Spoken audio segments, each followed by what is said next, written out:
Turn like that. Yeah, pretty good. Pretty good. Let's see about the sound here. Turn it up a little bit. Hello. Good. Good. Good. UFC on ESPN plus 30. Jessica I, Cynthia Calvillo. A lot of people don't like this card on paper. I think it's going to be a lot better to actually see the card than what it looks like on paper. I think on paper it kind of gives it a bad feel, but let's jump into it. Jordan Espinoza, Mark De La Rosa. De La Rosa 11-4, currently on a 3-fight losing streak. 6 out of 11 his wins via submission. 2-4 in the UFC, though he's black belt in jiu-jitsu. So he's good at grappling. Jordan Espinoza is 14-7, currently on a 2-fight losing streak. 1-2 in the UFC. 4 out of 7 of his losses are via submission. So it kind of leaves himself susceptible for submission, but he is a bigger, kind of all around bulkier looking guy than De La Rosa. So it's going to come down to his takedown defense, which I think, he's probably going to end up getting taken down a few times by De La Rosa. So I got Mark De La Rosa decision. Andre Fili versus Charles Jourdain. Fili 20-7, 8-6 in the UFC. His most recent fight was a loss to Sodiq Yusuff in January. He's got UFC wins over Miles Jury, Dennis Bermudez, and Artem Lobov.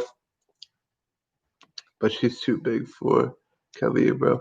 I don't know about that, man. That's a wild prediction, especially where they are. I know what's up with the size differences, but the type of fighters they are and what they've accomplished, I don't know if that's a wild statement. But Jourdain 10-2, 1-1 in the UFC. He's got a decision loss to Bobby Green in his debut and a TKO win over Doo Ho Choi, the Korean Superboy, in December. So I think Charles Jourdain gets a first or second round TKO over Andre Fili. Merab Devishvili,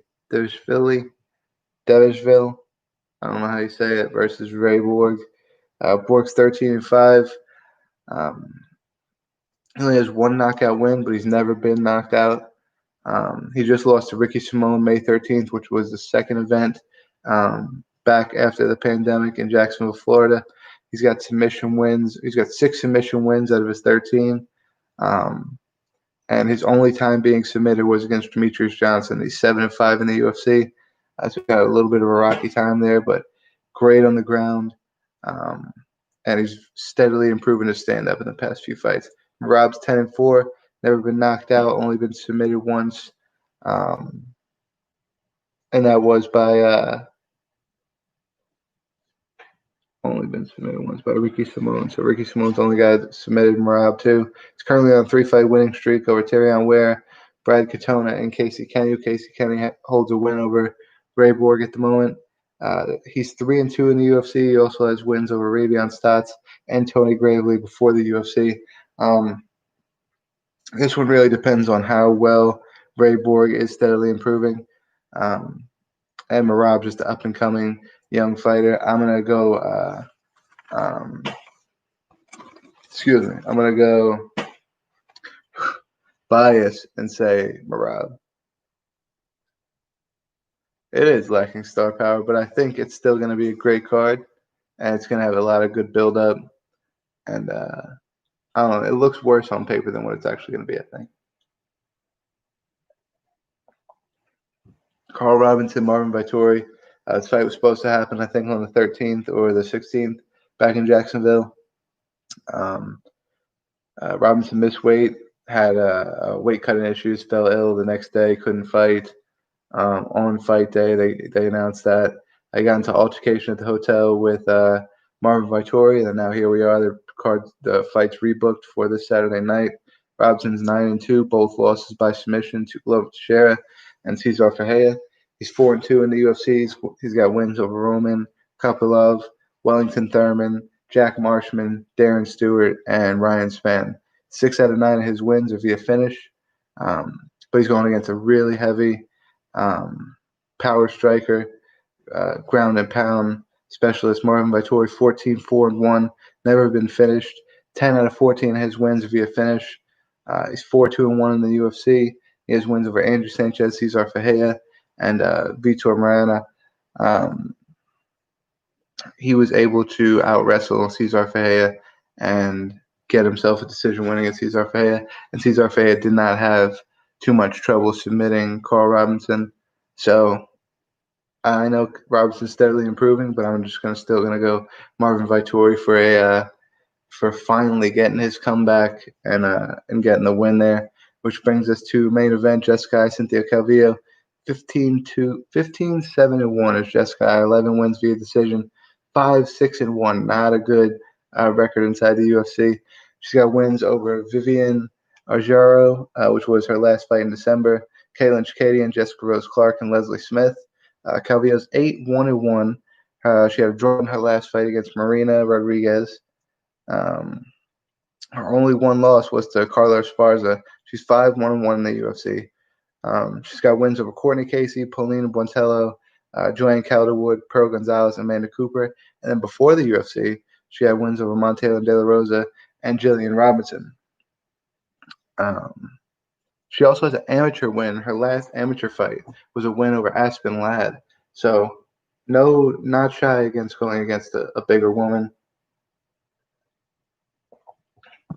She's been doing her whole career. I got Cynthia Calvillo by decision, probably 5-round decision. That might be where people get like that bad taste left in their mouth, kind of, because it's not going to be that exciting. It's probably, I mean, it's got the potential to be if they want to do the Joanna Wally thing, but those two fighters, I don't know if that's going to happen. So I understand what you're saying, but I got Calvillo by decision. I don't think handles it like that. Also on the card, there's Charles Rosa versus Kevin Aguilar, Julia Alvia, Gina Mazzani, Ryan Benoit versus Tyson Nam got scrapped. So it'll now be Tyson Nam and let's see. That ain't it. Ryan Benoit out to Tyson Nam will now fight Saruka Ashkadev, probably making his UFC debut. But Jordan Griffin, Derek Minner, Ariane Lipsky versus Luna Carolina. Hannah Cipher stepping in on about a week's notice against Maria Agapova, and Christian Aguirillo versus Anthony Ivy. Is it weird? No, I don't think so. I think any man would think like that, but it's mismade. But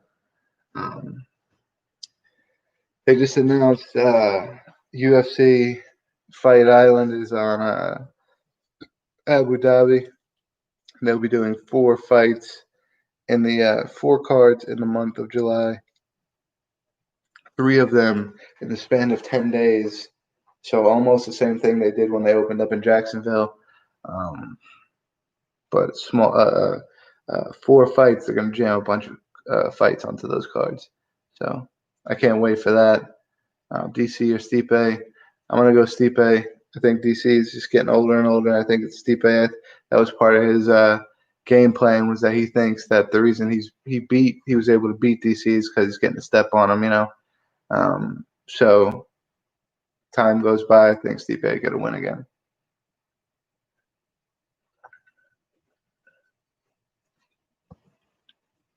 Man, what's the card after that? Mike Perry and Mickey Gall just got on the card after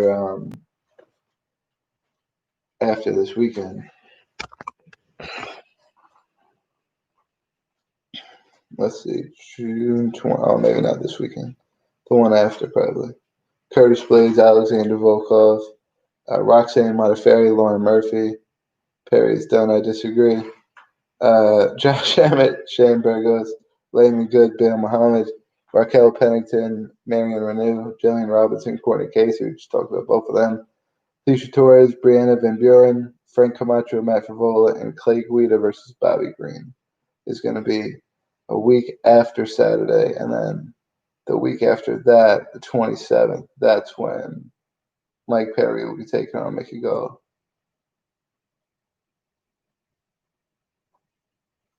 Pretty sure. Pretty sure that's what that's for. I don't know, man. Gall tries taking down from the clinch a little too much. I think it's very dangerous against Mike Perry.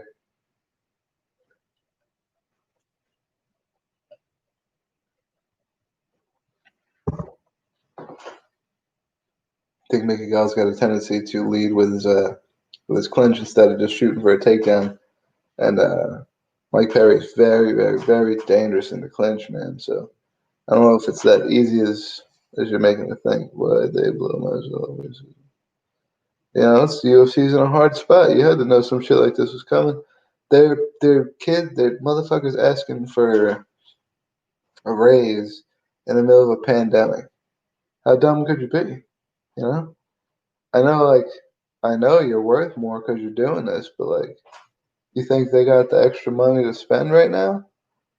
And maybe it's coming out that fucking they had the extra money whenever, um, whenever the pandemic wasn't going on, they had the extra money and they just weren't paying them. All right, but because they weren't, now they're in a position where they could put on fights right now in the middle of a pandemic, and that's something to be appreciated. No, Connor's not done. Connor will be back. Connor's just mad he's being a little baby about not getting a fight, and every time they want him to fight, it's probably short notice. So, you know,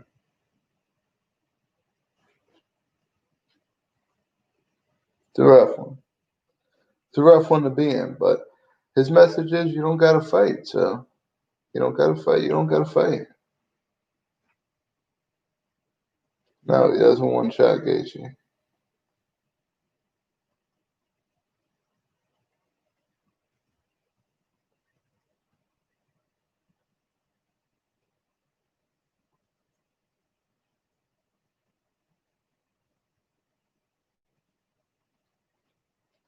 No, he doesn't one shot Gaethje at all.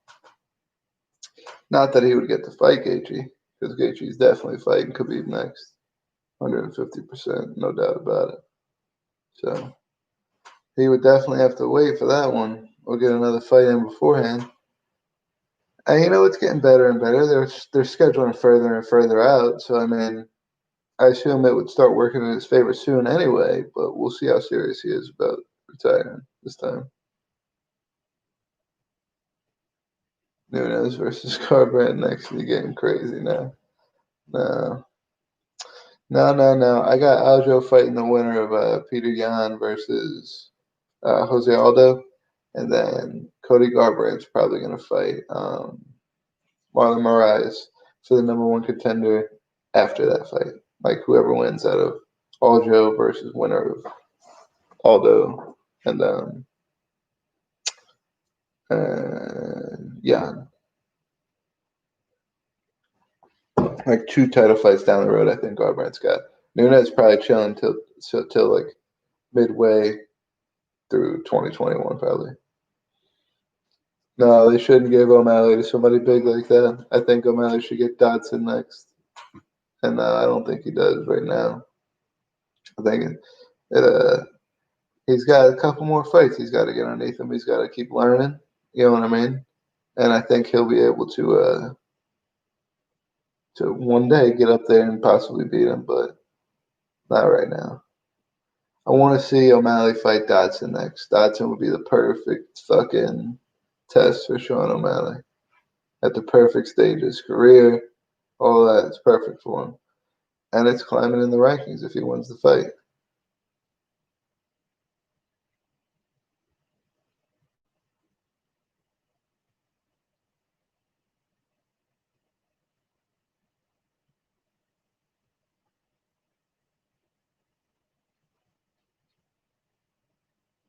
O'Malley's good, man, but you can't rush the young guys like that. You rush the young guys like that, and then, you got yourself a Darren Till or some shit like that. No, Zhang versus Nunes doesn't make sense. Zhang versus Shevchenko sometime by the end of the year, early next year, maybe makes sense. Zhang gets another big win at her division, and then goes in. I guess she gets the winner of Rose versus Andrade, and then if she beats them, she fights Shevchenko maybe. But she wouldn't be jumping 2 weight classes to go against Nunes. For sure not happening. Maybe fucking. No, I mean, she just. It was definitely going to be the too big for her thing, but it's just. He fucking. She's not going to jump 2 weight classes like that. Amanda Nunes is not going to make 125. So Wiley's not just going to jump to 135 after hold the 115-pound belt. She's not going to do it. Yeah. And if she is, it's not going to be for a long, long time. Yeah.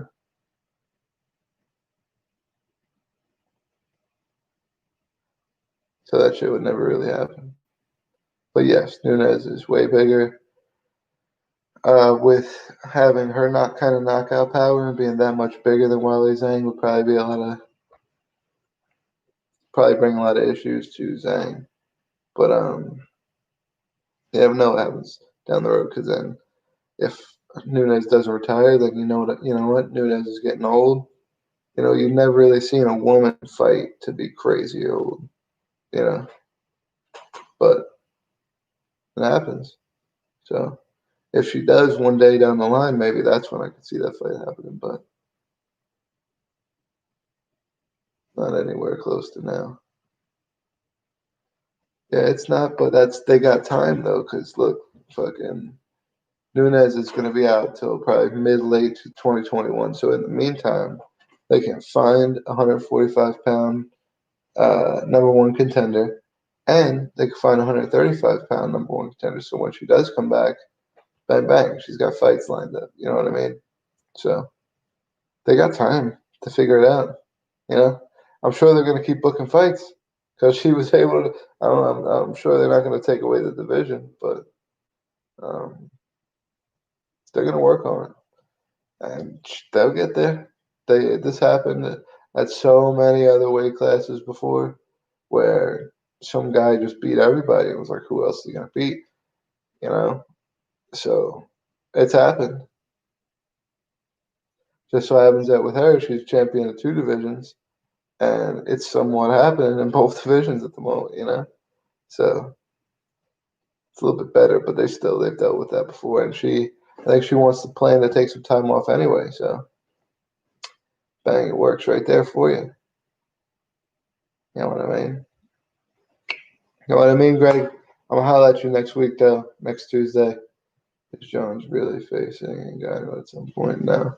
Jones is gonna have problems renegotiating, and Jones is somebody I can legitimately see. I can legitimately see Jones getting retiring from not working out the right deal, and he gets too old. I can see him retiring.